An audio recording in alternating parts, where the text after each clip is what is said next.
Thank you. Cory Brown.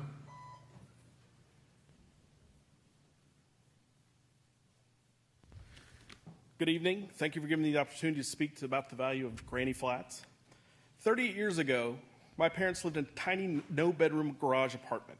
Mom walked to work. She was a teller at the bank a few blocks away.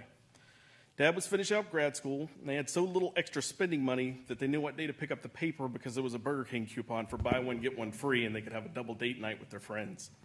They couldn't afford much, but they could afford that tiny, no-bedroom apartment while they were getting started with their family. 15 years ago, I lucked into a tiny in-law apartment right around the time I was terrified I might have to move back in with my parents. Thankfully, they had moved on from that apartment they lived in. It was all I could afford at the time, because I could manage the rent without stressing out, I was able to build up enough freelance design business to the point where I could quit the job that I hated going to every day. I couldn't afford much, but my tiny apartment afforded me economic opportunities.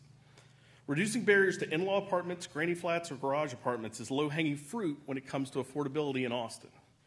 There are people drowning in this city right now, drowning under rising rents, drowning under rising property taxes, drowning under hours spent sitting in traffic. But every time there's a proposal that would help ease the strain on these people, a small yet vocal group comes out of the woodwork to oppose it. They try to distract the lifeguards. The pool's too crowded, they say. They yank away the life preservers. Most galling of all, some of them have granny flats of their own. That's like wearing a life jacket and telling someone who's trying to keep their head above water, don't come up too fast, you might get the bends. I urge you, please vote for this measure. I live on a street with 4 garage apartments. My neighbors and I welcome them as equals because we've all been there and they're an important part of our community character.